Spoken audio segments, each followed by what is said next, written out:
Hey everyone, welcome to another episode of the Baseline Podcast. I'm Ben, that's Josh, and we are here in October. We're actually recording this on October 1st.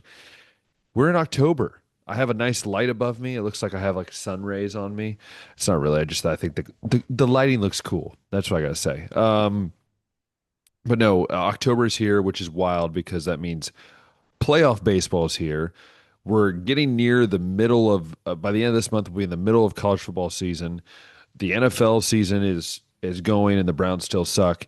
And we are still just rolling along as we got NBA is around the corner. I mean, it is just full of joy of sports, Josh. Wouldn't you say? Oh yeah, like you said, MLB postseason is officially underway now.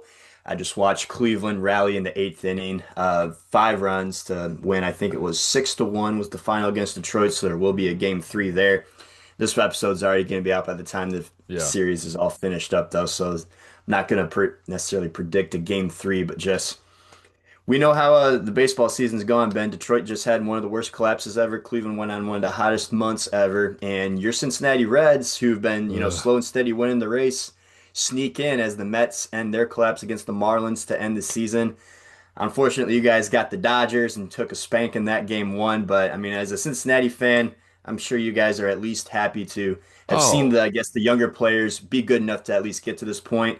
Similarly with Cleveland, I'm just like, most of the season and even preseason, I was expecting no playoffs at all. I, at, but telling some people that I kind of hate that the front office is being rewarded for doing everything wrong that shouldn't get you a playoff team, but I'm fully back in and invested after watching them win game two the way they did. And I'm hoping that there's an ALDS to watch as well. yeah, it's been obviously this past weekend I was in a dodgeball tournament, so I actually felt like I was bringing the old arm back, and it hurts like crap, dude. I don't know how these dudes do it every day. Maybe I'm just getting old. But and as I was doing that, I was thinking about, man, the Reds actually have a chance this weekend to make the playoffs. Like this is the team that I watched against the Dodgers when my wife and I were in the States about 2 months ago, and they looked rough, and I made a big rant about Gavin Lux and how bad he was in left field. But look, I look at this team and look, Tito has done it, man. Like this dude went to Boston when Boston was really down. He wins two World Series, and then he goes to Cleveland. They looked rough for a few years, and then he gets there and they go to the playoffs the first. Like all these things are happening, and look, he said at the beginning of the year he came to Cincinnati because it's not that he hated Cleveland, it's because he needed a break. He needed to figure out what he loves about baseball.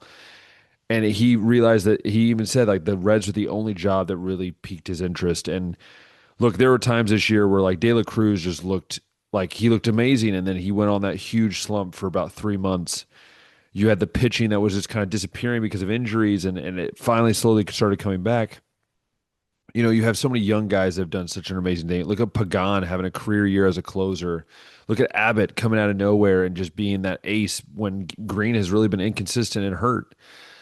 And I look at all this, and you know, first off, the fact that the Mets collapse was just absolutely phenomenal, considering they spent so much money, and it's just like such a New York thing. You have the Jets, the Giants, and now the Mets, where I feel like it's just like every year they do something to screw it up. And like if you're a Mets fan, you had the best record in baseball in June.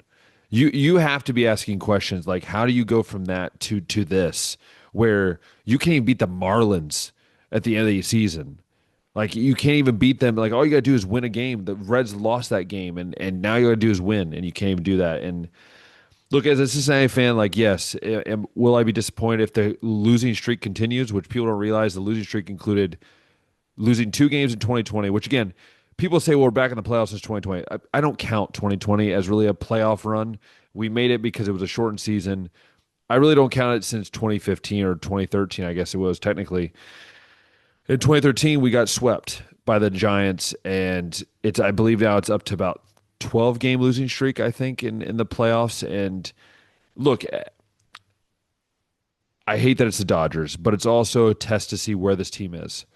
And this team is not far off. Like I mean, Green had a really off night. You're not going to get many off nights with Green, and you know that, Josh. Like Hunter Green's been most consistent when he's healthy, and he had an off night, and they brought their bats. And I don't understand why you brought Connor Phillips up with the playoff roster. I don't really understand that move. And he gets shellacked. But overall, like, look, if they end up getting beat tonight, as we're recording this, they get beat tonight and they don't make it even to a third game, then you know what? So be it. If somehow we are talking next week and they are playing the Phillies in the playoffs, in the I'll be very happy. But again, I'm taking what we can get, and that's what's important. I think, and the Reds need to look in the future. Look, you have Tito again. Tito's going to do something in the offseason. He's going to figure out what they need to change. But this is an 83 win team in the regular season. Something that I think many Reds fans did not see coming. I think many of us thought maybe 500, probably less than 500, finish third or fourth in division and struggle. But this team overcame a lot, and here we are. Yeah, I think for Cincinnati, the way that I was looking at it is you got to see what you got this year with the young guys, and Yeah. next year's when you got to really push for real, for real. But yeah, we had Chase DeLauder make his MLB debut today in game two as well, which was interesting. All That's season called long, it's such a guardian thing to like not waste the major league service in the regular season, but just yeah, like all do it. season long, what's been the struggle? Bats. They don't call up one of their, most highly touted prospects, but now we're in the playoffs and we're not hitting the ball, and they're like, you know what, we need to put Chase on the roster because we need hitters. It's like, you know what, we needed hitters all season long, but whatever, dude. Did you have a prediction, Ben, for World Series Yeah, I did. champion and teams? I was gonna say it was gonna be the Reds, but I feel like Not I after should that be monologue, it well. can't be. Even like before, I was like, maybe I just make a joking one and I just say that it's to me the Reds. Look, if the Reds do end up winning it all, man, I'll be so happy. But um, no, I've kind of been leaning more towards. I really like the Phillies. I don't trust the Brewers, to be honest. I don't trust the Brewers to go all the way through. Like I just saw the Reds play the Brewers, and the Brewers, supposedly being one of the best defensive teams in baseball, looked absolutely atrocious in that series. And their pitching at times looks really bad. Like Winnikowski that we made a big deal about, how like he didn't really deserve to be an All Star. There's a reason because since the You All mean Star Mizorowski? Mizrowski, whatever. All I could say is that we had said at the All Star break that he didn't really deserve it, and it's kind of proven that because he has a 6 ERA since the All Star break, and he's not even starting. He's coming out of the bullpen now. So once again, proves that you can't just put names out there because they had a couple good games. I don't really see them doing it well. I don't see the Cubs really. I've watched the Cubs a few times. They're very inconsistent, I think, when it comes to pitching outside of their top couple guys. Um, I'm leaning toward the Phillies because I just really like their bats. I like their pitching. I think overall they're probably the most complete team in the NL. So I'm going to take them in the NL. And the AL, man, it's a tough one because I just feel like these series are kind of up and down right now. Um, but I have been really leading as I've been thinking about like who could it be? Could it be the Red Sox? Maybe Yankees. Doubt it because they just choke anyways. I'm going to go with this fun one. I'm going to go with the Mariners. You know what? Well, they've had a great year. Why not? Why not run it to where you can go there? So I'm going to have the Mariners versus the Phillies, and then ultimately I'm going to choose the Phillies to win the World Series this year. All right. Well, I'm with you on the Mariners out of the American League. I thought the same thing coming in. They came in with a pretty nice win streak too. I think they're one of the more complete teams in baseball too. They got that stud pitching rotation, Yeah, with Brian Wu and Kirby and Castillo and Gilbert. They got the bats, Suarez. Kyle Raleigh, Suarez is coming around, J Rod's coming around. Randy Rosarena has, highlights in the postseason too. He performs well there.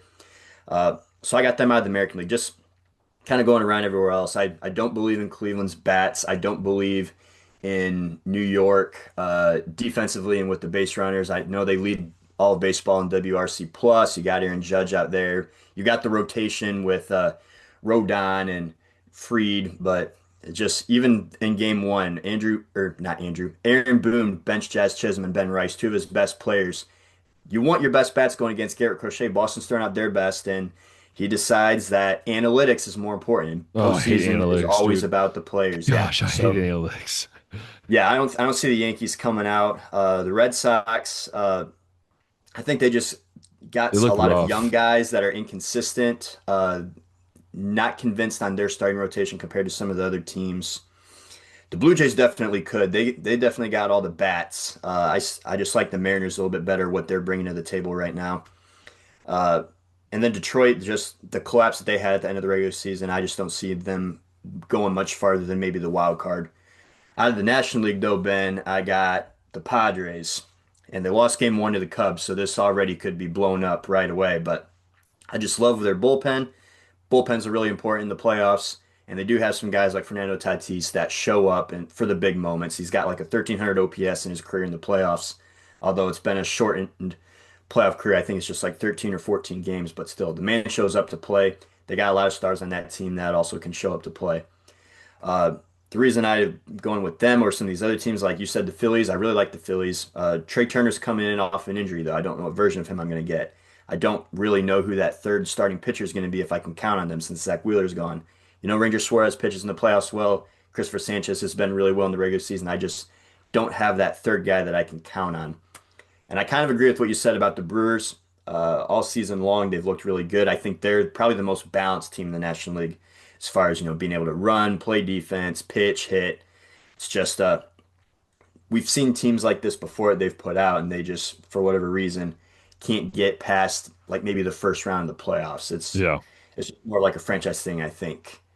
Uh, the Dodgers got a lot of questions about the bullpen right now. Tanner Scott, Blake Trinan, Dude, the Michael Reds the Kopech, a Reds lot of lit up the guys late. bullpen, by the way.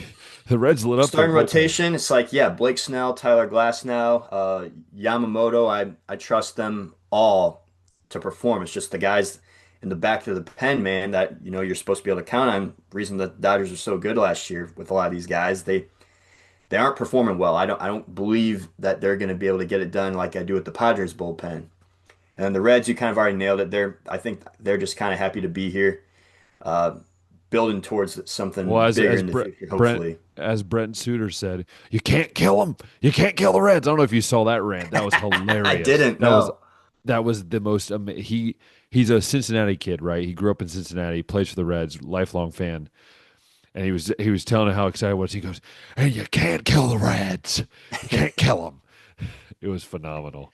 I loved it. Uh, my last thoughts would be the Cubs, and they might end the Padres World Series No. hopes right now in this first series. But Pete Crow Armstrong was a MVP candidate in the first half. He's been a liability in the second half. He's batting seventh now. Kyle Tucker was looking like an MVP candidate first half too. He's been banged up, not looking exactly the same. And some of the starters are looking a little sluggish too. Plus, you just had I think it was Horton or Horner, one of their rookie pitchers that's been really well, is out now. So yeah, the Cubs. Not seeing a World Series team there in Chicago, but again, playoffs, it's all interesting, man. It's you never know who's going to get hot when. Like I said, it's all about the players. You can't really nerd out too much. It can cost you, as we saw, it might have cost the Yankees, but we'll find out. We'll find out. This Yeah. could all blow up in the first weekend, but yeah, that's I'm excited for the playoffs, Ben. There's going to be a lot of fun and exciting series coming up. Yeah, and if the Reds somehow do make the World Series, then man, I'm going to be a happy man. Oh, it's going to be so great. Hey, besides MLB playoffs too, we got some exciting college football games that were happening this Absolutely, past sir. weekend too that we got to talk about. And why don't we go ahead and start with maybe the one that generated the most noise and viewership? That would be Alabama and Georgia.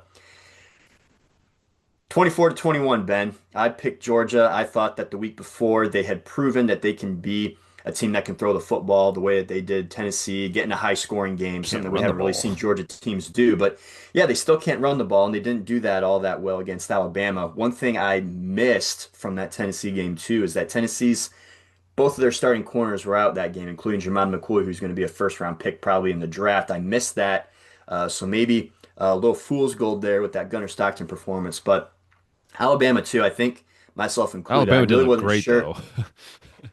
I thought they looked great. I'll tell you a couple things that shocked me. First off, just the third downs. They forced Georgia the defense to stay on the field. Those first couple drives, I think, were 14 or 15 plays each. They had 19 third downs, Ben. They converted 13 of them. That Georgia defense could not get off the field. They were great on first and second down. They couldn't get that final stop on third. Uh, Alabama still hasn't turned the ball over yet, Ben. We're 4 games into the season. That's crazy. Uh, and then final thoughts on Bama is just I wasn't really sure what Bama, I guess this team is. We just saw them get shellacked against Florida State. They couldn't stop the run there. And then it was just kind of like, really easy to lean into the Kalen DeBoer narrative, not being able to handle it. But maybe that was just what this Alabama team needed to light a fire under them. And I mean, they only won by 3 against Georgia, but they came out, got a good win there against the Dogs. And Kirby Smart still only has 1 win against Alabama, even post Nick Saban. Yeah, it's interesting this game because obviously I work at my school. I right next door. He's the other history teacher. He's a big Georgia. He's from Georgia. Went to Georgia. Played in the marching band. Big Georgia fan. The whole week last week was hook. Go. Telling go dogs, barking. The whole 5 yards. And I saw him on Monday, and I just said, roll tide. And I told him, he said something. He goes, well, first off, he said something ridiculous that Ty Simpson is a Heisman candidate, which I think is just that's just a beyond crazy statement. But no, I look at this Alabama team. That's the only thing that I guess that I watched was Georgia. Just it's like almost like Georgia just like maybe it's just me, but I feel like some of these big teams do this. But like, there's some games where it just feels like Georgia sometimes is not putting the full throttle. Does that make sense? I feel like they were just at times it felt they were very much like, okay, we can't run the ball, so we're gonna try to run the ball more. Like it just felt very non-creative at times, and I feel like for me, it's just like Georgia just doesn't have the same defense they've had. I think the run game is just it's been lackluster for a few years now, I think. And if you're gonna if you're gonna bank on Gunner being the guy, then you've got to find a way to be creative, I think. And that's the thing that I think that Alabama did well. And they found a way to be creative. They when Simpson needed to, he broke out, he broke some plays with his legs and I think that just look the better not that it might not even be the better team overall. I think it was just the best team on that day. The coach made the right decisions, and at the end of the day, Alabama came out on top. Yeah, Georgia, while they still probably are a top 10, top 15 team, I don't think that they have the depth or the star power on the No, line of they scrimmage don't. that they used to have. You could say that's, a result of the transfer portal. A lot of those guys that they would have had as depth pieces are wanting to But go play but then elsewhere and get on the field. but then you look at Ohio State and they're like three deep at everywhere on the offensive defensive line. That's the other thing I that's don't know crazy. about 3D, but Three deep on the defensive line, absolutely. Three deep on the defense. I will give Ohio State three deep on the defensive line all day, all day. I will stick by that one because all right, well, no because this is what I'm saying. Like I don't think that Georgia's necessarily not deep. Like right, they have talent. I think the difference is I think for some reason I think it's the X's and O's more or less. That's just my thought. So I think the X's and offense, O's are offense, different. I'll definitely agree with you on X and O's. I think Mike Bobo's an average play caller, not very I creative. never understood that mood, by the way. I He never was with understood the the move. Bulldogs, and then he was out, and Todd Monken came in and made the offense exciting. And then when he went to take an NFL job, they went back to Bobo, and it's like you already knew that this wasn't, It's like too really loyal, taking man. you guys anywhere. So I'll agree with you there. Uh, we've seen this even with Alabama. Like they've had depth like in the past before, and maybe the portals led to some of that. Those pieces leaving too. But I think the Georgia defensive line too. I saw either going into the game or now 4 games in, they still don't have a sack on that No, defensive they line, which don't. is crazy. Yeah, They're playing like passive. They're doing what Ohio State did at the beginning of the year last year, where they weren't trying to get after the passer, and if they were like overrunning it. They weren't being like it, you know what I mean. It's like it's almost like they were hesitant. They didn't want to like give up the big play, and it's like, yeah. but it's like opposite this year with with Alabama, with Ohio State, with some of these other teams. Like they're just saying they're telling their D linemen just go at it. Who You cares? have to. You got to get up for big games like this. Uh, Going on at the same time that 7:30 game was Penn State and Oregon. Uh, you could say this is the same old Penn State against, a top 5, top 10 team. James Franklin now 4-21 in these games, but this was a game that I mean went to double overtime, Ben. It wasn't like I guess your typical Penn State doesn't perform, although Drew Aller looked pretty subpar in this game. Like normal. The run game had its moments, but I thought the Oregon defense overall contained it very well. Dante Moore had himself a solid game, and Dan Lanning comes out and gets, he's a guy that hasn't been able to really come out and win these kind of games either. I think he's 1-1 against Ohio State. He never could get past Washington when Kalen DeBoer was over there and Washington was in the conference. But I'll go ahead and credit Dan Lanning in this one too for coming out and getting a big win in a moment like this too. And for the Ducks, I guess my overall thought was preseason they had a lot of new faces. They had three offensive linemen they were replacing from the transfer portal, although they had starting experience. They had talented receiver. We just didn't know. They just didn't have experience. And then Moore is a transfer quarterback, although he was in the system last year. He's had starting experience at UCLA. Just to already be at this point and looking like they could win a national championship again, I'm going to go ahead and give credit to Oregon. I really liked what I saw. They hadn't really been tested, just like Penn State hadn't really been tested. And I think that was two top five, top six teams going at it, and just Oregon came out on top. You know what I love seeing though is when Jim Knowles leaves Ohio State, and yet the Penn State defense looked very similar to the way that Oregon ran up on Ohio State the first time, right? And I'll get to that when we talk about Ohio State. But no, I look at Oregon, man, and like Dante Moore's surprising me. Like he's really surprising me on how he's playing. And again, I like Dan Lanning. I really like him as a coach. You're kind of right. But I feel like he's found ways to at least make some significant wins. Whereas I feel like Franklin, man, like this dude just at this point, like that's a different. I think someone I heard say this on a podcast or something, like the difference between like I think Urban might have said this, between Franklin and like a lot of these other schools is like at Penn State, like it's not like, I think he said something like the fans, like they're very nice and they like, like, Pressure is not there yeah, like it is at yeah, Ohio State exactly. to win those And big games, so, to beat your rival, to yeah. make the playoffs every And year. so it's one of those things where it's like Franklin's kind of like, he's kind of in a nice spot, but it's also like, dude, enough's enough, man. Cause like they had chances in that game to kind of finish it at times. Drew Aller once again proved to me, and again, why he's never been in my Heisman top five, because he's not a quarterback that I could trust to put in front of my team and have my team be led by him.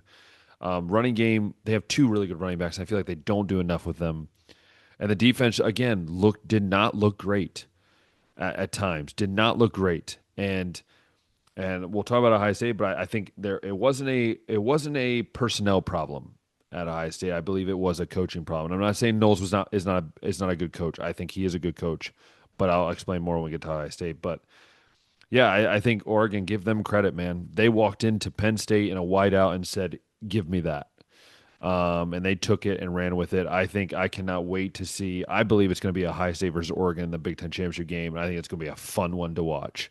I really, really do.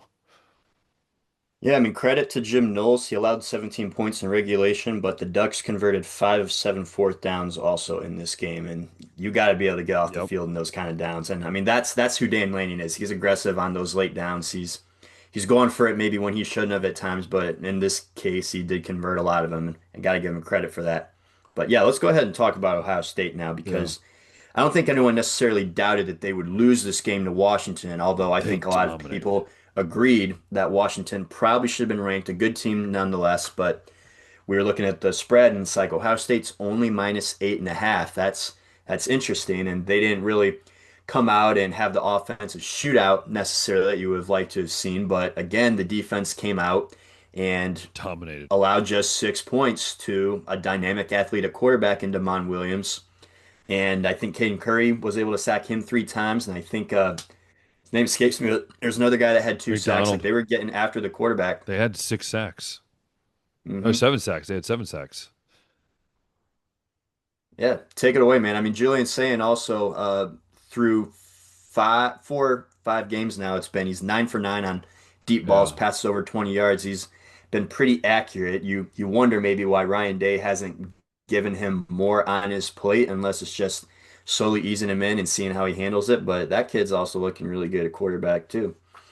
Yeah, man. I think it's interesting. I want to hear your take on this too. But I think the biggest thing for me that I took away is you had a team. Yes, some competition wasn't great, but when you're putting up over 550 yards of offense per game and you're putting up over 55 points a game, like that's good in any stage of football. And Ohio State came in there and once again did not give up a touchdown. They haven't given up any red zone touchdowns. Haven't given up any rushing touchdown, which leads the nation.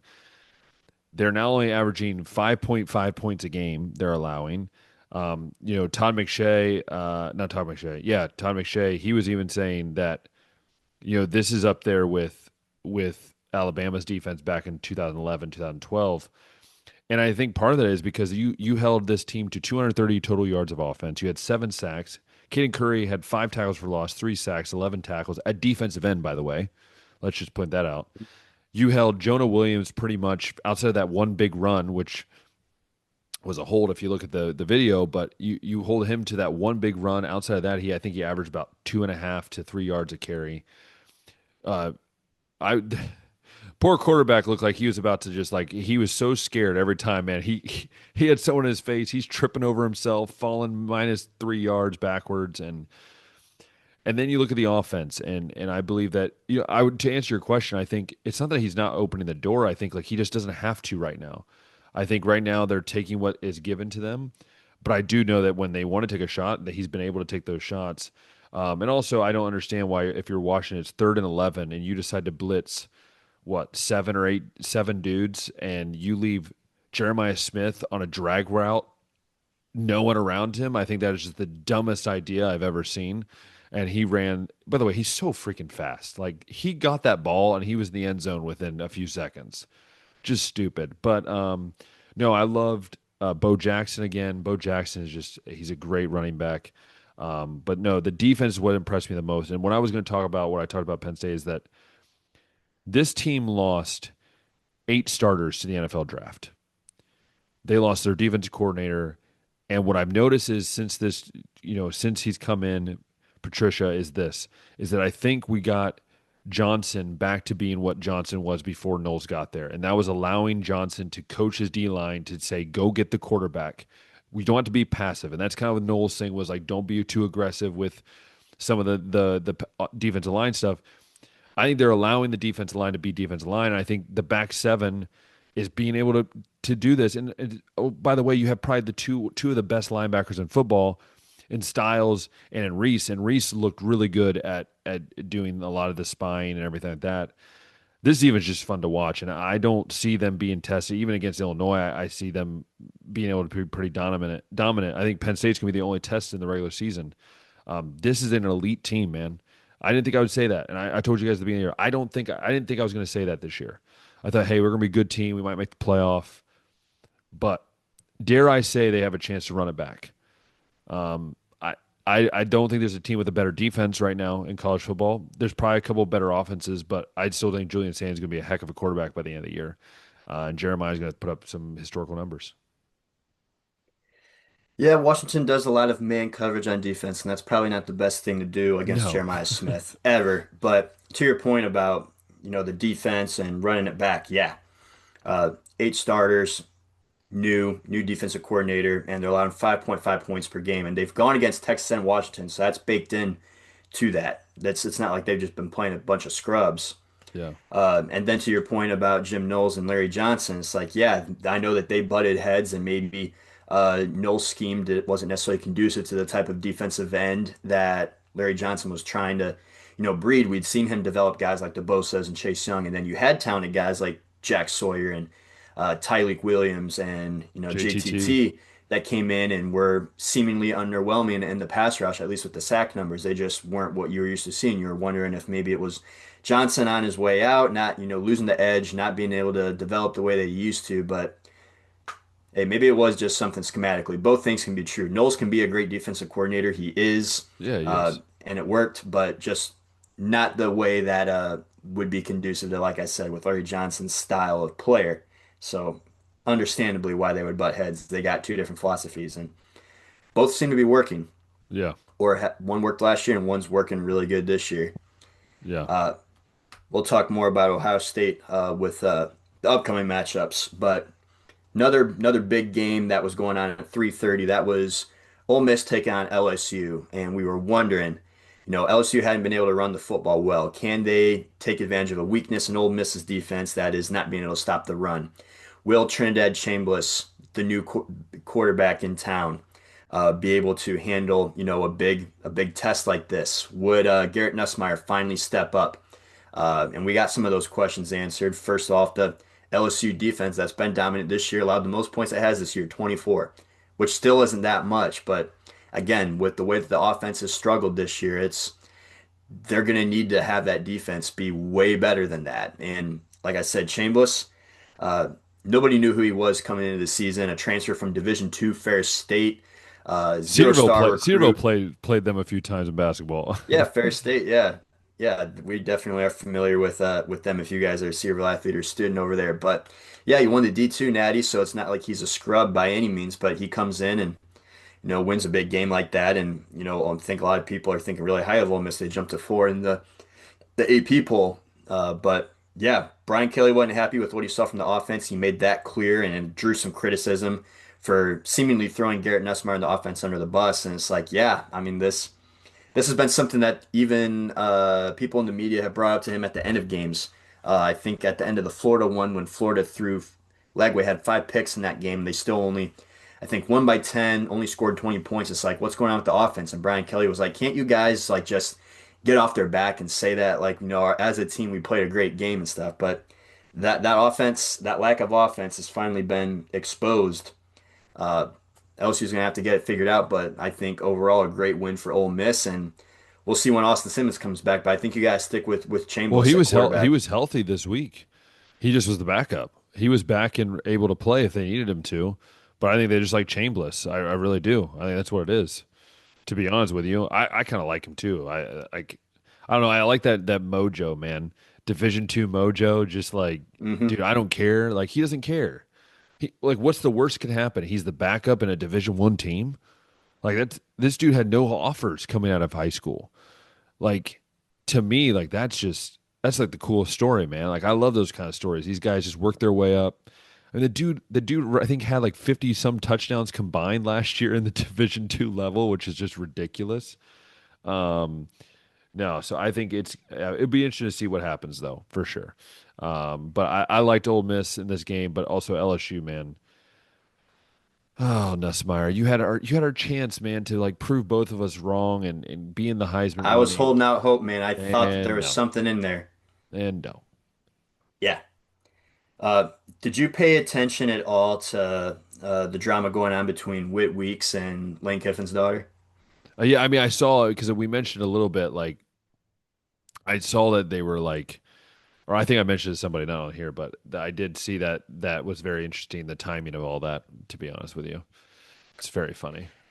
Very interesting timing. And now seeing, I guess, all the actions post game and Lane Kiffin saying, asking about the over, uh, posting the photo with his daughter at the beginning of the game, like an hour before kickoff or whatnot. And then Whit Weeks actually got targeted the most out of any defender in the pass game. I think Chambers threw at his guy 5 times, and that was more than anyone else. And you see him puking in the game Yeah, on I the know. field. And in my head, I just think like, man, what if this was all a plan of Lane Kiffin all along to use his daughter to bait Whit Weeks into a relationship? She like maybe drugs him or something like that. Friday night, he gets up, he's not feeling good, and Lane Kiffin knows this, and then he just decides to attack him. I mean, it's all just like funny stuff in my head that I think of. Like it never was like a real relationship. People were spinning it as a real relationship, and it most likely is. And then Lane Kiffin's just like, the angry dad is like, "You, how dare you date my daughter?" and just Yeah, decides to make an example and embarrass him. But I like to think of what if Lane and Landry were in on this together? I don't know, it would be a but lame thing, that's for sure. It wouldn't be the first time. we will go ahead and end the week that was with the Florida State upset. I think Yeah, that's not a game that we talked about last week. That was Friday night, and they were down in the game, fought their way back, lost it in overtime. Virginia actually might be better than what a lot of us think. They're 4-1 right now, same record as Florida State now. But the one thing that I noticed from this one is we hadn't had to see Tommy Castellanos go out and win a game with his arm. And I mean, yeah. the run game still kind of was there. It didn't go away by any means, but this was the most attempts I think Tommy's had in a game all season. He threw 2 picks in this game. So, going forward, it's like is Tommy's arm something you can count on to win you a close game like this, or are you going to have to be, constantly run the football at a dominating fashion like you were against Alabama week one? And I guess time will tell there. But that was one thing that I took away from this one is that Florida State, you got to get a little bit better in the pass game, I guess. No, I also think that that's a big point because I think Florida State, you look, you have to play complementary football, right? And I think we know what he can do with his legs, and I think the hard part is this is how you know if you have a quarterback, right? Can you put it on their shoulders? And we've said the same thing about Arch. We said a couple of other guys. It's like when it comes down to it, can you sit back there and be that quarterback that can lead a team? And look, Florida State, I never thought they would be a top five team in college football, but the fact that they were where they were at and some of the wins they've had, it's just very interesting. And what does it say about Alabama, too? You go back and you look at that as well. So it's very interesting. Yeah, definitely collecting a lot more data now that some of these teams have played 4 or 5 games. Find out who everyone is exactly. I guess some other news from the week. Notre Dame crushed Arkansas, and that led to Sam Pittman being fired. So another head And coaching Bobby, job Bobby Petrino, becomes who's a former available. head coach of them, is now the interim coach. Yes, and previously fired also for some activity off the field. And you would have never Exactly. thought that he would have been allowed in the state again, but here we are. Here we are. Uh, and then also just want to give a quick shout out to Illinois. They get Yeah. lambasted by Indiana the week before. Coming to this one, and I mean they were trailing USC, but they come out and get a good win, kick a field goal to, Talk about USC, to man. take the Oh, lead and finish it. Yeah. that team can't finish games. They can't beat any good teams, dude. Like USC that was in a lot of games last year that they were leading the fourth quarter and lost. Lincoln Riley, man. At one point, we were like the hottest coach on the market, and I feel like now he's slowly fizzled off the steam there. Yeah. I do think Illinois is good though. And Oh, I do too. yeah, they needed this one, I think, to prove to the world that hey, Indiana could just be that good, or we maybe weren't on our A game that day. We're still good. We're still here. We're not going anywhere. Yeah, agreed, agreed. So let's go ahead now and get into some top five power ranking and Heisman lists. I'm sure that, like we were saying, with the LSU matchup, maybe a little bit of that Oregon Penn State matchup, and we'll see about the Oregon, or not Oregon, Georgia and Alabama, if that affected anything for you. But starting off in my top five, I'll read from the Yeah, bottom yeah. up, and I think I had Penn State at 4 here at this point last week. I'm only dropping them to 5. LSU sinks out of it for me. I'm putting Penn State at 5. Like I said, I think they played Oregon tough. To lose to a team like that I also think is top 5 in double overtime. It's just, we got to see Penn State eventually be able to beat a team on their level, but at least there's not many teams above their level.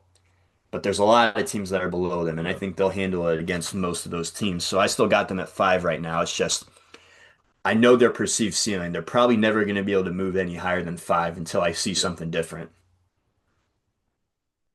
Yeah. So For me, number five, I had Georgia. They're not staying, as you can bet. And I didn't have Oregon. I remember I said Oregon was kind of on my fringe last week. Well, they're definitely in, but they're not number five. It's going to be Penn State is dropping from number two to number five for me. Same with you. I don't think I can penalize them for losing to a top five team.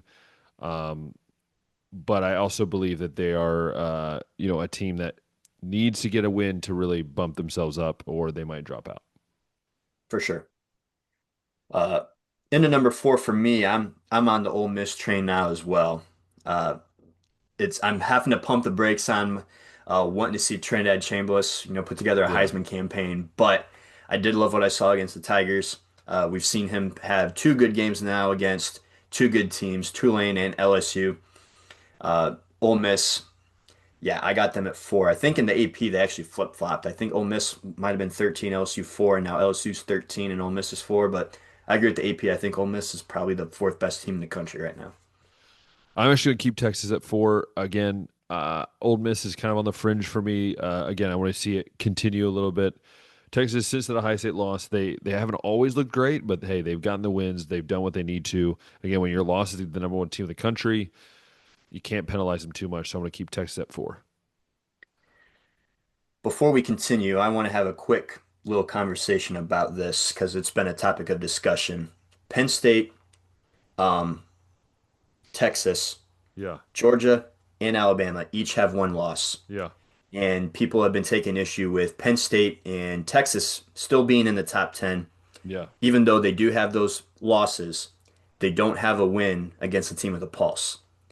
Hmm. However, Alabama has a win against a team with a pulse, so does Georgia. And I think they're both below them as it stands right now in the rankings.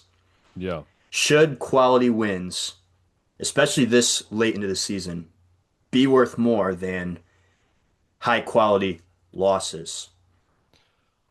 That's a tough one, man. And I guess that's a question I asked you because you also have Texas at 4 right now, but this is a power ranking, not an AP Yeah. poll where merit matters. But it's been a topic of discussion I've heard from a lot of people. I'm curious what you think because I think they got a point. They have a point, but also like then if we're gonna say that, then I think then does that also mean that the college football committee needs to look at that as well? Because I feel like we've had some years where it's like, well, the quality of loss has affected things. I look, I agree with people. Yes, a team that has a very good win should be above a team that doesn't have a very good loss. But I guess my thing is like you lost to the number one team in the country by 7. Like, and you've beaten everyone pretty handily, like you should have, right? I look at Penn State; they now lost to the number 2 team in the country in overtime. But then I look at Alabama, and they got their kind of brakes rolled by Florida State, who then just lost on Friday. So I feel like it's a both kind of ways, but that's kind of where I see, I guess, at least a little bit. Yeah, I guess not every comparison is exactly apples to apples, but in like a college football playoff standpoint where let's just say a full body of work, one team is 10 and 2. Yeah. They got 3 wins against, we'll say, top 15 teams, and they got one loss against the top 5 team, and they got one loss where they were just flat out upset. Hmm. Then you got another team that's 10 and 2.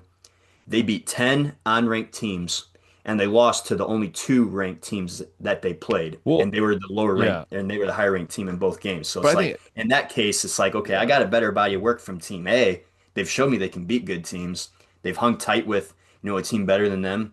Everybody gets upset every now and then, but to the team that went 10 and 2 that didn't have a quality win, it's like yeah, you got tested and I twice think and you failed it both times. I think that's what's so frustrating about the whole system is because I feel like there's not clarity with that. Yeah. I really don't think there is. So yes, we both can agree on it, and we can agree with other people, but at the end of the day, it doesn't seem to matter, at least in my mind. Yeah, the committee also seems to change criteria of what's most important to them every year. They always come back to we want the 12 best teams in college football, but how they measure that always seems to be different Mhm. data points and stuff, just Yeah, depending on which teams they want to get in and which teams they want to leave out. agreed. So, yeah, just wanted to get your thoughts on that. But continuing on in my rank, I got Oregon at 3. I think I had them here last week too. I made that flip because I thought Oregon was gonna come in and win this game, and they did. So solidifies them as 3 for me right there. Yeah. So for me, last week I didn't have Oregon at all, but I'm going to put Oregon here at number 3. I think they're a top 3 team in the country right now, and they're going to continue to grow. And man, I hope they play a high state. I think that game would be so much fun to watch. High State versus Oregon again in the Big Ten championship game. Number 2, I'm keeping Miami, the U there. Still think they got one of the best resumes. They've looked pretty good as far as bounce goes, offensively and defensively, strong on the line of scrimmage.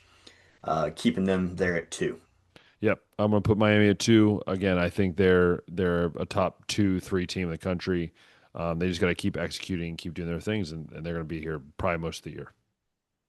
And then I think we're both are going to have the same number 1 too, and Yep, that's got to be the Buckeyes. yep, got to be the Buckeyes. I I already think it's not even a basically laid question. out every reason why from the game against Exactly, Washington. exactly. So Heisman's now. Yeah. At 5, I still don't know how long John Mateer is going to be out, but I didn't want to drop him out just yet. So he was number 1 for me the last couple of weeks. I got him at 5 right now. Hmm. Uh, and we'll see, if anything changes there, but got him at 5 for now. If he doesn't come back anytime soon, though, like before that Texas game, he's probably going to be out for me. You just can't miss too many games. Yeah, John Mateer is five for me as well. I'd end up dropping Haynes King because a couple other guys have made some moves, and for me, yeah, John Mateer. I just like I was telling you before the show, man, it's just hard for me to get rid of him, but I kind of have to put him at least on the backside for now and see what happens. But yeah, he's number five. Yeah, so Garrett Nussmeier falls out for me. Into the top five for me now is Dante Moore. Like I said, I think a win against Penn State playing the way he did, that's definitely got to stamp you in there on notice, put you on the watch. So Dante Moore in at four.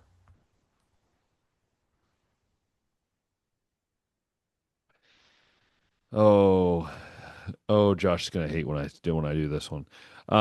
So at four, I was kind of contemplating, like who do I put in? I do agree Dante Moore should be in there. I think Marcel Reed deserves to have some look.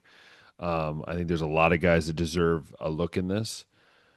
But then I was thinking about you can't have the best team in the country without having a guy who's leading that team on the field Oh, Ben's about to put offensively. a defensive player in I this.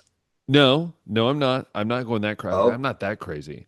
The guy who's going number four is Julian Sane from Ohio State, quarterback. I believe that at this pace and what he's doing, he's doing what I mean, he literally leads the country in completion percentage. I mean, that being man, I barely misses passes when he does. But also, I think just the way he's playing, man, the leader, dude, he's like a redshirt freshman. And by the way, he looks like he's like five because he has like no beard, no facial hair, but he leads like a veteran, man. And he's got swagger, but quiet swagger. And yeah, I'm gonna go Julian Sane at four. all right.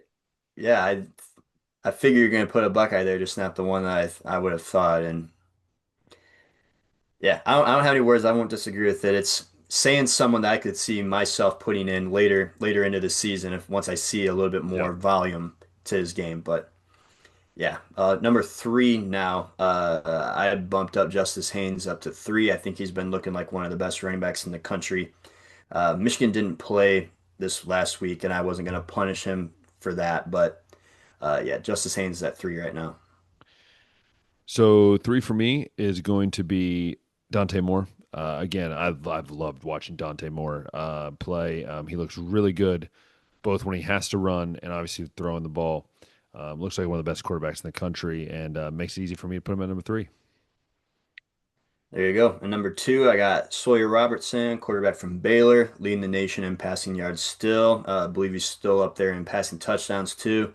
I'm not letting the team's success necessarily get in his way. He still should be a considered finalist at this point, just may not win it. You got to be having insane numbers like what Jane Daniels did at that LSU team. But Yeah. Sawyer Robertson at two. Yep. Sawyer Robinson at two for me. Same thing you just said. Ditto to that. All right, and then I do have my token Buckeye on the number one team in the country at number one, and that's not a token at all. It's Jeremiah Smith, one of the best receiver in the country, maybe the best football player in college football. And he's only a sophomore, which is also wild to think about. Yeah, Yeah, Jeremiah Smith's number one for me. I mean, the dude caught a like 3 yard pass and he sprinted like 22 miles per hour, which is just wild to me. Um, he's just like so unhuman, Josh. Like it makes me feel so like incapable of doing anything athletic when I watch him play. Like the way he moves, like he's basically like when we watched Marv, we said this about Marv. Like Marv is weird in the way he lands on things and the way he catches the ball, but then like Jeremiah's like three times better than that. Like he's big, he's strong, he's fast, he's agile, he makes some weird plays, and yet I think he's the best player in the country, and I don't think it's even close, to be honest with you. all right, well, we'll go ahead and hop into some of these games that we got coming up. There's not necessarily as many Yeah, that's marquee not really matchups as there was last week, but I do want to start with one that I don't think anybody would have saw coming preseason uh, for a host site for College Game Day, and they're going to Tuscaloosa, which maybe on the surface no surprise there, but they're Yeah. going to Alabama for the Vanderbilt game, Ben.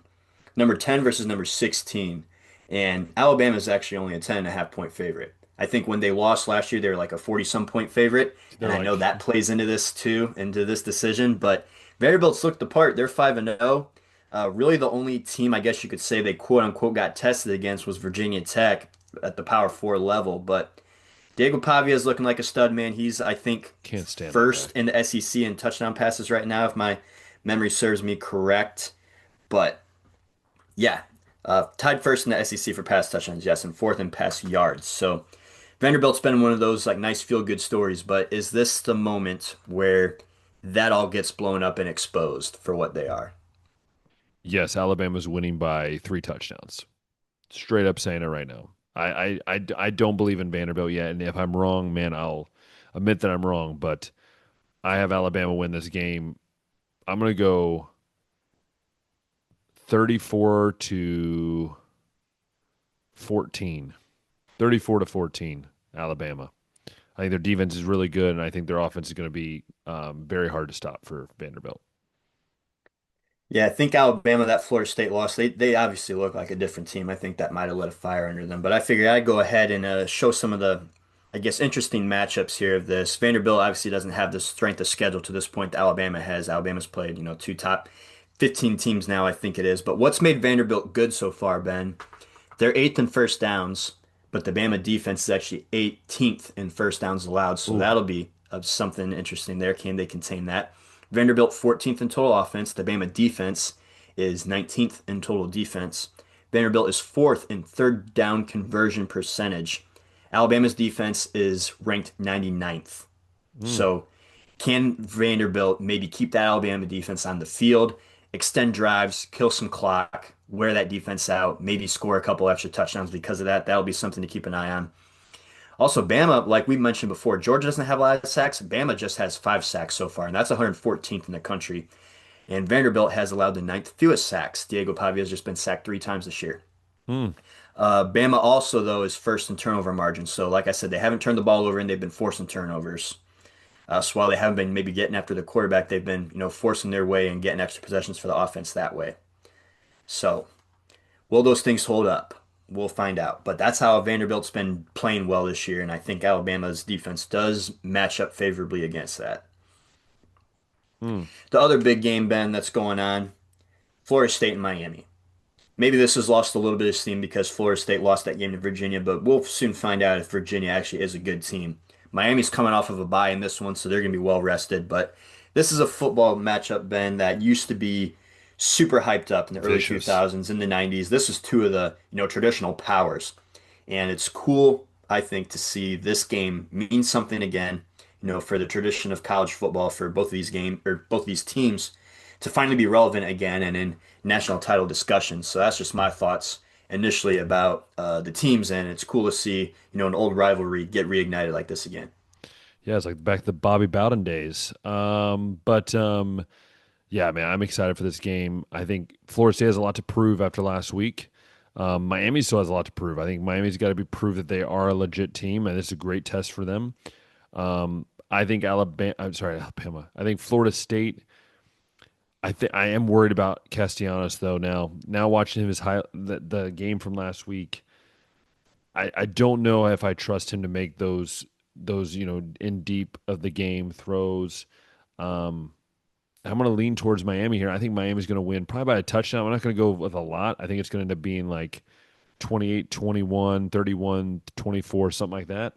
But I do think Miami's just has the more talent. I think they're deeper, and I think they have a quarterback in Beck who can actually make some very big throws in big time situations. Yeah, before I give my thoughts, I forgot I gotta give a score prediction. I'm gonna go 40-20 with Vanderbilt Bama. But Mm. similarly, I looked into, how these teams match up, Florida State and Miami. They've both played some good teams, so I think some of these team statistics do hold up here. So Florida State has the top scoring offense in the country right now, Ben. And a big reason for that is because they also are second in rush offense, like we said. It's not just Castellanos at quarterback being a dual threat. They got running backs over there that are also making, defenses get tired too. But the Miami defense, ninth best scoring defense and the eighth best rush defense. And keep in mind, they've gone against Notre Dame, they've gone against South Florida, they've gone against Florida, so they've gone against good teams and still have been posting numbers like this. They held Jeremiah Love to just 33 yards. They held Florida as a team to 80 rush yards in that game.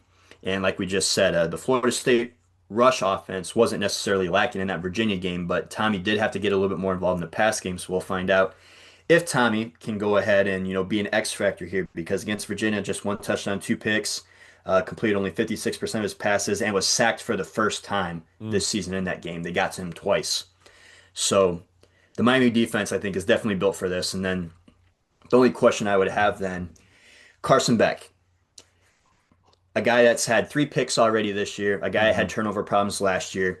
I don't think the road environment at Tallahassee is going to be too big for him, but could Florida State's defense maybe force a couple extra turnovers, get a couple extra possessions, and then that make this game a little closer than maybe what it should? Hmm. So, all that being said, still think Miami, like I've said, I think Miami's, top two team in the country. I think they're going to go ahead and win this game. I think Florida State is going to make it tough, though. And I do wonder, with that home environment in Tallahassee, with the sense of urgency to win after that Virginia game, could Miami maybe be in for, maybe I don't want to call it a trap situation, but they got this game off of a bye, and then they got to bye the next week, and then they got eight straight games that they got to play against seemingly easy competition when you look at the Yeah. schedule. Like all the hard games are already gone. So it's just like you just got to get past this one, and then you can cruise the rest of the season. And Mm. these are college kids, so you don't know like what necessarily goes through their head. But I think Miami's, going to be built for this moment. I think that they will find a way to win here. I think it's going to be close though, and I'm going to go ahead and say that this is going to be like a 27 to 21 final Mm. score. Canes Ooh. come out on top. Yeah. Yeah. Yeah. So one game that we would have thought would have been a lot more of a premier marquee matchup this week is Texas Florida, I think, starting the season. At least I did. Uh, and it has not been. It is not. Florida is 1-3, I believe, and I think Texas is 3-1. Uh, both of these teams are like match up similarly though. Terrible offense, great defense.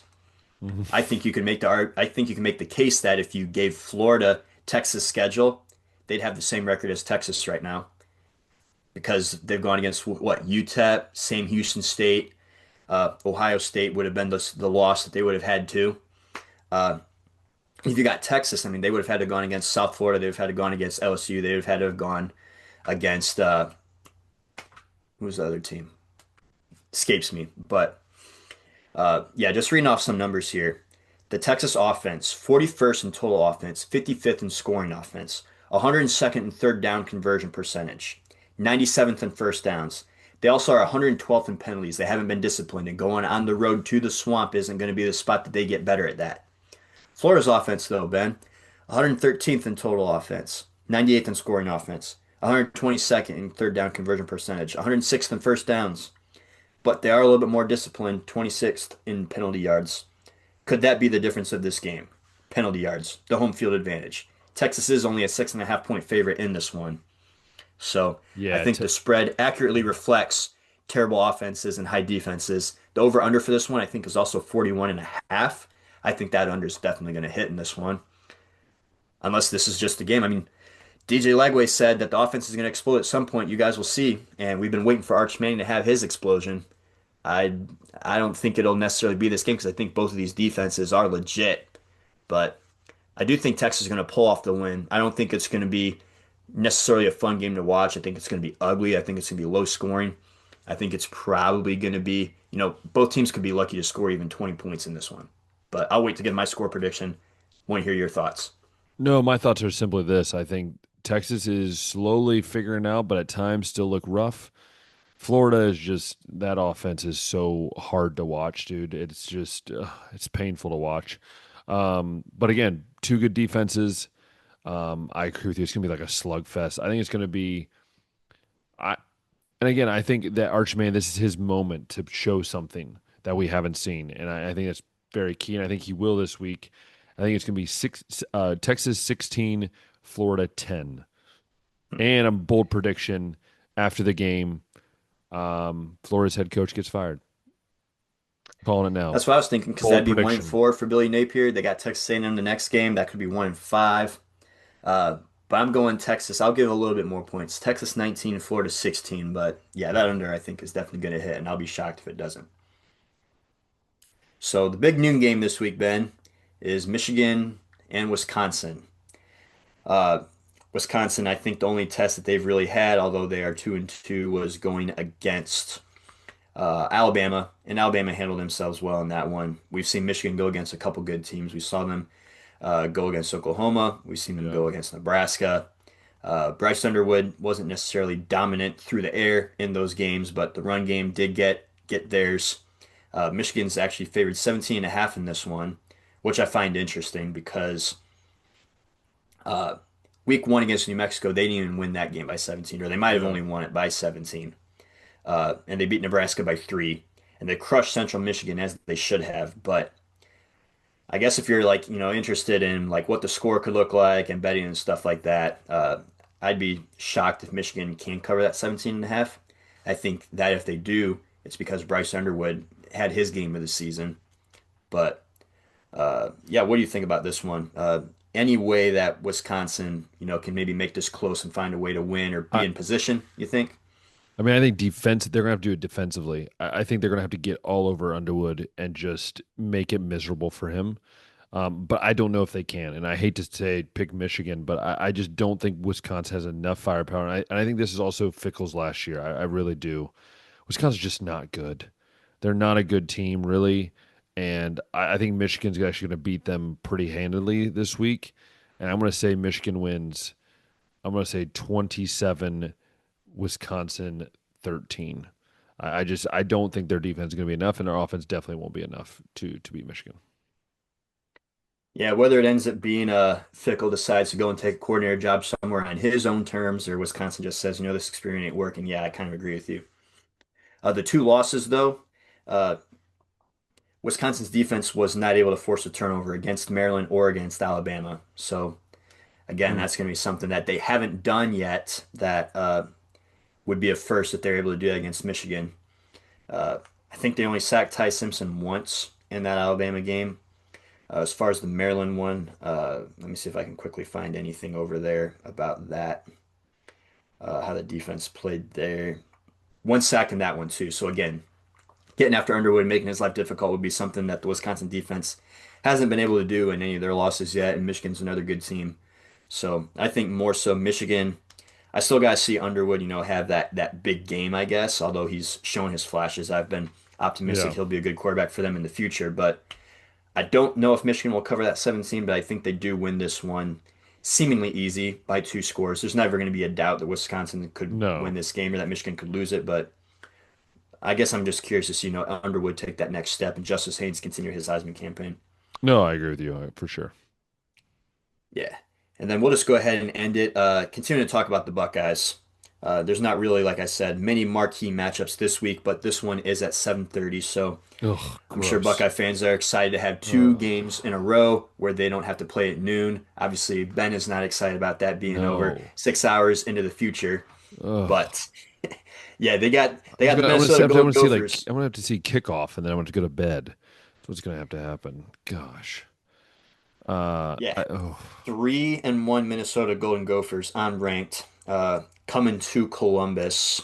The one loss that Minnesota has this year was to Cal, but they do have wins over Rutgers. They won that one by 3 last week. They've beaten Northwestern State. They've beaten Buffalo. Ohio State is gonna win this game by 30 points because I think the defense is gonna keep doing what they do, and this is a worse offense than last week. Imagine what they're gonna do to a worse offense than they faced last week. Now, there's always that chance that because they're looking ahead to Illinois, that it could be closer, but I'm going to say they win by 30, and I think it's going to still be below 10 points because I think that's what it's going to be. I'm going to say score will be 49 to 7. 49 to 7. Ohio State wins. Um, I think the offense is going to play real well. Hmm. I think you get the chance to allow the offense to rest before the Illinois game. I think you get up early. I think by the middle of the third quarter, you can start playing those subs, and then by the fourth quarter, you're starting to play Keen Holtz at quarterback, and a lot of these other guys are just playing. And again, I think the defense will keep it up enough throughout the whole game to only give up 7 points, and it's not going to be a red zone touchdown. It's going to be like a 25 yard pass maybe, but they're going to keep that streak alive with no touchdowns in Hmm. the red zone. Yeah, so Ohio State has allowed 7 0 9 and 6 points. They still haven't allowed a double-digit scoring Exactly. performance by another team, and I don't think Minnesota's offense is exactly equipped No. to be the first. But you said Ohio State's going to score 40 in this one. The only time they've done that this year was the 70 piece they put on Grambling, who's absolutely terrible. So I also I don't, but the guess reason I the say that is one because I don't think they've opened up the gates yet. And I think maybe that's what I this was is going to when they say open is up the like gate. if this is like a 40 piece that Ohio State puts up, it's going to be because they decide to show a little bit more in this one, or maybe they let Julian take a couple extra chances, handle a little bit pressure in a game that they're not going to lose, and just see how he handles it, Yeah. kind of a thing. Uh, Maybe try some things out because you do have Illinois as your next game, and that's not going to be any easy task. But yeah, I think I'm kind of with you on this one. I'm going to go ahead and say Ohio State scores 40 as well. I'll give Minnesota 6. Whew. It's just a rough day to be a Minnesota fan. Um, Yeah. Speaking of Minnesota, that is who the Cleveland Browns will be oh playing gosh, don't this even start me. coming Oh, week in the NFL, and it'll be the starting debut of Dylan Gabriel. I feel so bad for this defense, dude. This defense has been playing so freaking good, and they just get ripped off because Joe Flacco can't freaking complete a pass to our team. Dude, it's so annoying. Yeah, So annoying. I guess, yeah, maybe this would have taken a little longer if Joe performed a little bit better, but yeah, I guess one silver lining I'll point out. Jackson Dart made his starting debut last week against the Chargers, which everyone was like, why would you do that against the Chargers when you got the Saints the next week? Why wouldn't you do it against an easier team? And they come out and hand the Chargers their first loss of the season. Crazy. Minnesota's lost some games, so it's not exactly that high level of a scenario, but you do wonder, like, can Gabriel step up to the And plate here? Maybe avoid some turnovers, maybe actually throw a touchdown, which Flacco haven't really done that much this year either. Uh, well, it's even. I guess the annoying thing for me is the whole like, the Shadur thing. Everyone keeps looking at Shadur. Why is he not playing? And then they talked to Shadur today, and he was like being very quiet and like he didn't really want to talk about. I'm like, why are we talking about the third string quarterback? Like, why are we talking about a guy who, like, these are NFL coaches. They're not like idiots. There's a reason why he's not playing on the field right now. I don't know what it is, but there is a reason. And I tend to trust Stefanski, who's coached a lot of quarterbacks over the years. Wouldn't you say? Yeah, it was something that we knew was going to happen, obviously, with the paparazzi that he brings and his name and all the glitz and glamour and off the field stuff, the NIL, branding that Shedeur Sanders brings to the table. That was always going to be an issue, and I think played into why he fell to the fifth round. But there was never any doubt in my mind that Dylan Gabriel was going to be the ahead on the depth chart and the first guy to get a shot at starting. But yeah, I think if you're a Shedeur though, like you don't want to say too much because people could read into it. You know, maybe Yeah. he is legit happy. I don't know. But yeah, I think smart to keep it at few words. But of course, media is always going to read into things and try to come up with a case, especially if Dylan Gabriel plays bad. Try to, you know, pin some players against each other. Get the coaches, a Yeah. little angry, push them about, why isn't Shadur playing? It's like there's got to be a reason. Yeah, for So sure. Yeah, for sure. I also Uh, don't know if Carson Wentz is going to continue to play quarterback or if we'll see JJ McCarthy this week either. But I will say that the Browns will lose this game. So I'm just gonna say the Vikings will win. I'm gonna go 21-14, and at least I'll be able to watch this game. So, which is nice. yeah, isn't this one this is in London, right? Yeah, so I'll be able to watch it at a decent Yeah, time. this is the London game, so 9:30. Yeah. Vikings got a 3.5. They're favored 3.5 in this game right now, so it's about what home field advantage is. But you never know what playing, in the morning could. Well, it'll be the morning here, noon over there, but just the time difference, the travel time, and how teams adjust over there. But yeah, I do think Minnesota is gonna come out and win this game. I'll give everybody a brief little touch up on the Vikings resume this season. If you're not familiar, they won that first game. JJ McCarthy led the comeback Monday night against Chicago, but then they lost to the Falcons. They were able to beat the Bengals, I believe, in the game that Joe Burrow got hurt in. And then they just came off a loss also in Dublin to the Steelers. So they're playing in Europe back-to-back weeks. I didn't Yeah. realize that. Yeah, That's they are. interesting to me. Uh, I guess the travel isn't going to affect them too much. Maybe they would have just stayed over there the whole week. I don't know. But nevertheless, I think Cleveland probably will lose this game too. But look forward to the debut of Dylan Gabriel, see if there is anything in there that could maybe indicate that Yeah. he's the quarterback of the future or not. Yeah. But yeah, final thoughts there. Yeah, that is my final thoughts. How's your fantasy football team's been doing this year, Ben? I know you Ah, do the my NFL. college one. Do you Oh, have some NFL ones? so I was just supposed to join one at my school, but then the guy that was going to be the commissioner didn't do it. So then I had to put it together because everyone was begging someone to do it. And my team is absolutely atrocious. I won the first week, and then something happened where I ended up getting Justin Fields and freaking CJ Stroud as my quarterbacks, which kind of screwed me over there. And then Hmm. every other guy has been just not been great. And I got Derrick Henry and Barkley in the first round, or in the first and Wish second you would be round, like, shoot, that's first and second. fantastic. But they both have sucked. And I've been losing games since the first week. I have been losing games by a combined average of around 100 points a week. So I am in last Dang, place. I'm at the point now where I think I might just start selling my guys off and just seeing what guys I can get for them and just say, you know what? I'm about to make everyone's life miserable. And that's what I think I'm going to do. So, man. you know, it is what it is. I give up. But college, I am second place right now. My team has been very loaded. I love college. There's so many players. I have somehow Marcel Reed as my starting quarterback. I have Dante Moore as my backup and Arch Manning as my backup.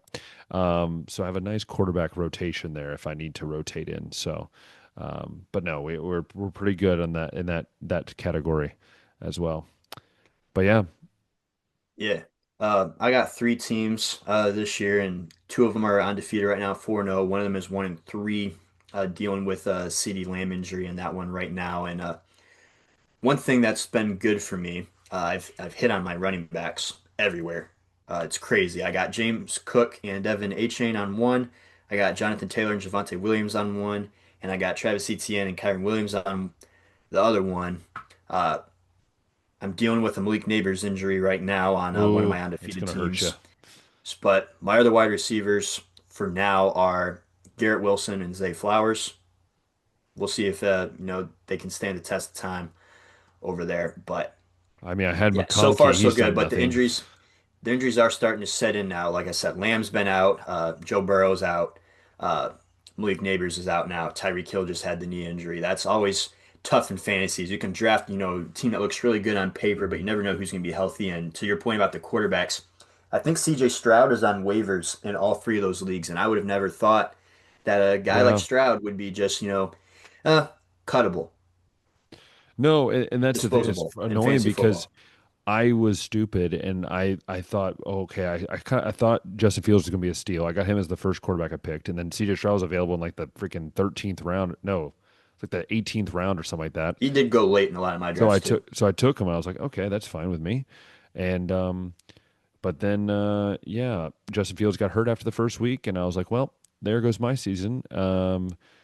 Derrick Henry looked good. Barkley looked good the first week. McConkey looked great. Judy looked great. But I did, okay, this is the funny thing. Someone accidentally picked Judkins in the draft, but this was when he was not suspended, but not signed. And then Okay. I tried to trade for him, but then the guy ended up cutting him. I picked him up that week, knowing he wasn't going to play the first week. Dude, Judkins has been the best pickup I've gotten. He's been averaging me like 38 points a game, 38 points a week. It's been phenomenal. So that was a great pickup. And I also got Fannin. I have a lot of the Browns guys because I said Hmm. screw it at this point. Um, that's kind of where I'm at. Anyways, those are my teams. So yeah, that's a great question for the two questions here. Who do you got winning the World Series?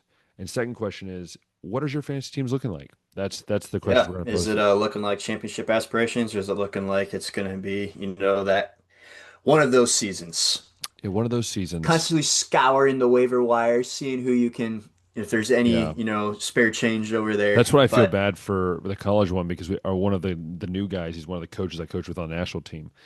He joined the league, but it's a dynasty league, so he's joined the league with all the good players pretty much taken. That poor dude has been on waiver wire pretty much for like 3 or 4 straight weeks, just trying to pick up dudes, figure out who to pick up and grasp. So dang. that is what it is. But anyways, if you loved watching this episode, go ahead and click that thumbs up button, hit the subscribe button, hit the notification bell, and if you love listening on Spotify, Apple Podcasts, let us know. Let us know how it is. Like it, favorite it, comment as well. And until next time. We'll see ya.